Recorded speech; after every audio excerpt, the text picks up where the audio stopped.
Isinugo ng Diyos sa Anghel Gabriel sa isang bayan ng Galilea, sa Nazareth, sa isang dalagang nagngangalang Maria na nakatakdang ikasal sa isang nagngangalang Jose na mula sa angkan ni David. Maria, magalang ka. Ika'y pinalulugdan ng Diyos. Sumasa iyo ang Panginoon. Huwag kang matakot, Maria, sapagkat naging malulugod ka sa Diyos. Makinig ka. Ikaw ay maglilihi ng isang batang lalaki, at siya tatawagin kong Jesus. Ang anak mo'y magiging dakila, at tatawagin anak ng mataas ng Diyos. Paano mangyayari yun? Gayong ako isang beren. Sa iyo ang Espiritu Santo, at sa ilalim ka sa kapangyarihan ng mataas ng Diyos. Ang anak mo'y magiging banal, at tatawagin anak ng mataas ng Diyos. Ako'y alipin ng Panginoon. Mangyari nawa sa akin ang iyong sinabi. At naglakbay si Maria sa bayan sa bundok-luki ng Juda. At ng mga araw din yun, ay nagpunta si Maria sa lupaing Magorol, sa isang bayan ng Juda, sa tahanan ng kanyang kamag-anak na si Elizabeth. Elizabeth? Elizabeth? Tao po? Magandang umaga! Maria? Maria? Maria, ikaw na! Maligayang pagdating. Pinagbala ka sa mga babae at pinagbala rin ang dinadala mo sa sinupunan. Sino ako upang nalaw ng ina ng aking Panginoon? Pagdarinig ko sa iyong pagbali ay gumalaw sa tuwa sa mul sa aking sinupunan.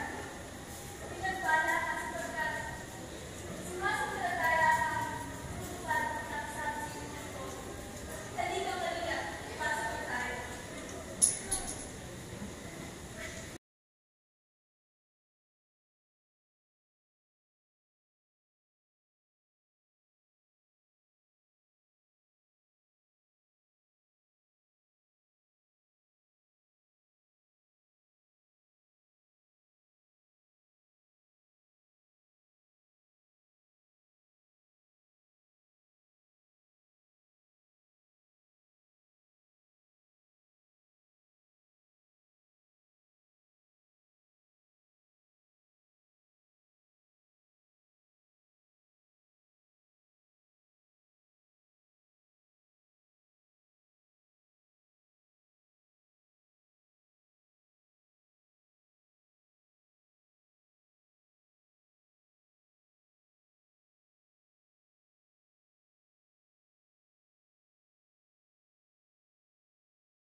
Habang natutulog si Jose at siya ay nananahimik.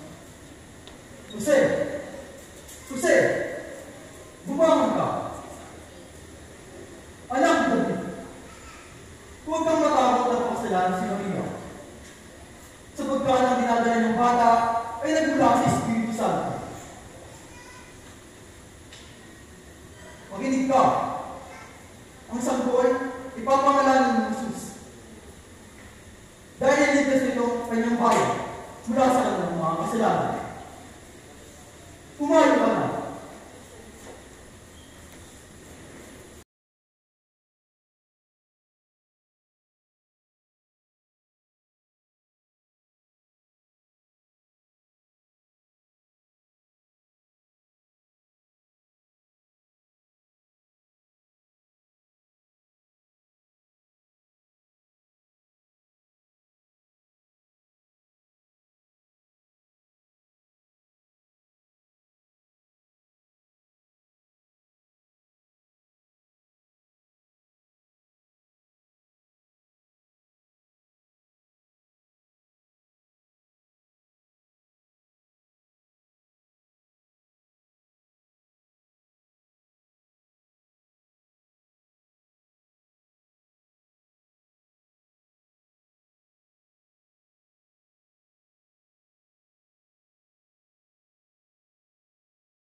Ilang libong taon na rin ang nakalipas nang ipaputos ni Emperador Augusto Caesar ang pagpapatala ng lahat ng kanyang nasasakupan.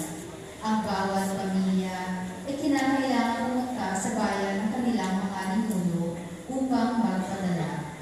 Kasama na dito si San Jose na nasa lipi ni David at ang noong nagdadalang taon si Maria. Libo-libong pamilya ang dumagsa sa Bethlehem, ang bayang pinagmulan ni Jose.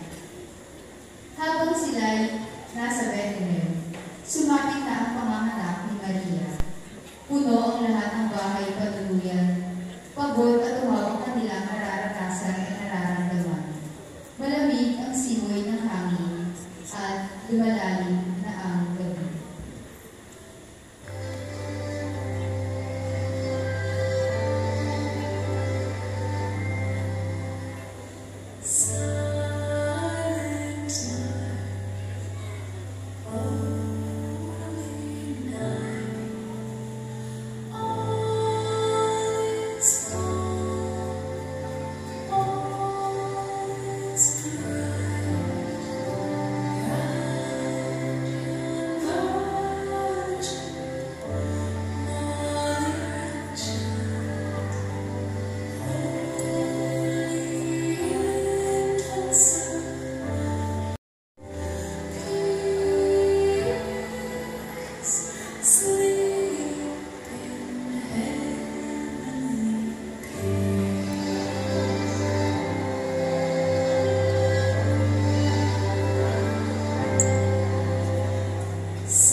binalot sa lapin ng sanggol at inihiga sa isang sagsagan, sapagkat wala ng lugar para sa kanila sa bahay panuluyan. Sa kabundukan, habang nagbabantay ng kanilang mga tupa, ay harapan nila ang isang anghel ng Panginoon. Mga amigo, huwag kayong matakot, sapagkat may magandang balita ang sasabihin na maaaring magbigay ng malaking kagalakan sa lahat ng tao. Sinilang na ngayon sa bayan ng Diyos, sa tagapagligtas, ang Kristo ang Panginoon. Ito ang mga palatandaan. Matatagpuan niyo ang sanggol na nababalot sa isang langit at nakikasing sa tugsang.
Tignan natin ang pangyayaring ito.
Umalis ang mga pastol.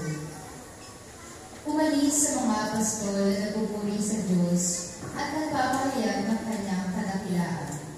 Dahil sa lahat ng narinig nila at nakita, ayon sa sinabi sa kanila ng anghel. Sa kabilang banda ay mayroong tatlong habol na naglalakbay mula pa sa silangan na dumating sa Jerusalem. Nasaan ang sila na hari ng mga Hudyo? Nakita namin sa silangan ang kanyang bituin, kaya kami naparito upang siya isang bahin. Nang mabalitaan ito ng Haring Herodes, tinipon niya ang lahat ng mga purong pari at mga tagapagturo ng kautusan. Hanapin ninyong mabuti. Saan nga may simila ang sanggol na tawag bilang Kristo? Sa Bethlehem po, sapagkat ganito ang isimulat ng propeta. At ikaw, Bethlehem, sa lupain ng Juda, ay hindi pinakahati sa mga pangunahing bayan ng Juda, sapagkat sa iyo magmumula ang isang pinuno na mamamahal sa aking bayan, Israel.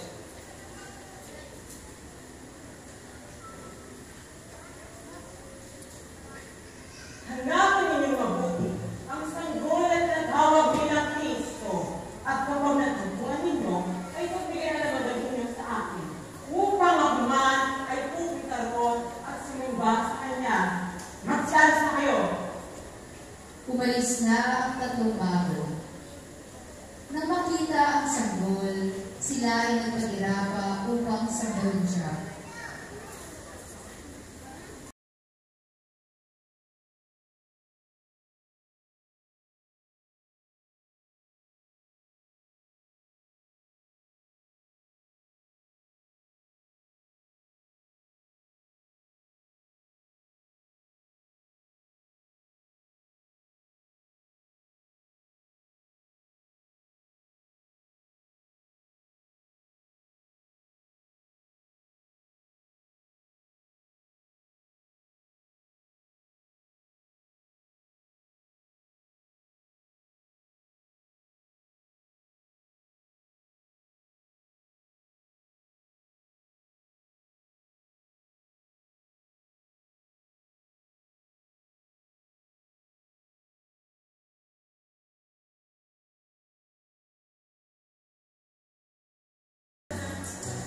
Pagtapos sumamba at magpuri ng tatlong hari, sila ay umalis patungo kay Herodes. Ngunit, Mga Diyos, huwag tayong babalik kay Herodes.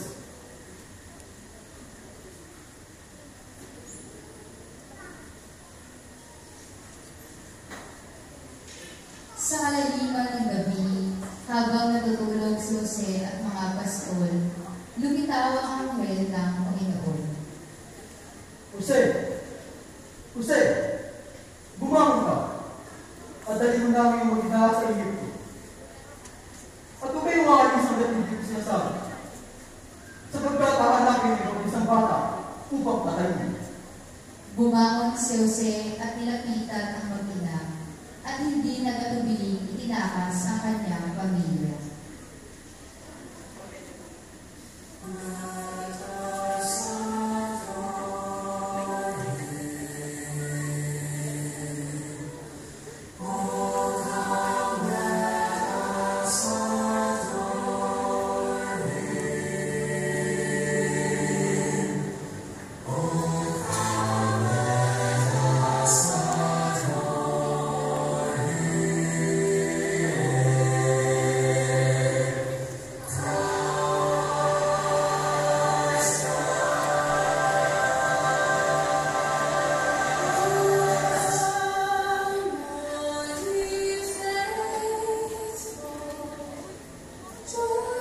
At iyon nga ang unang Pasko, ang kapanganakan ng Panginoong Jesucristo, ang anak ng Diyos, ang Emmanuel.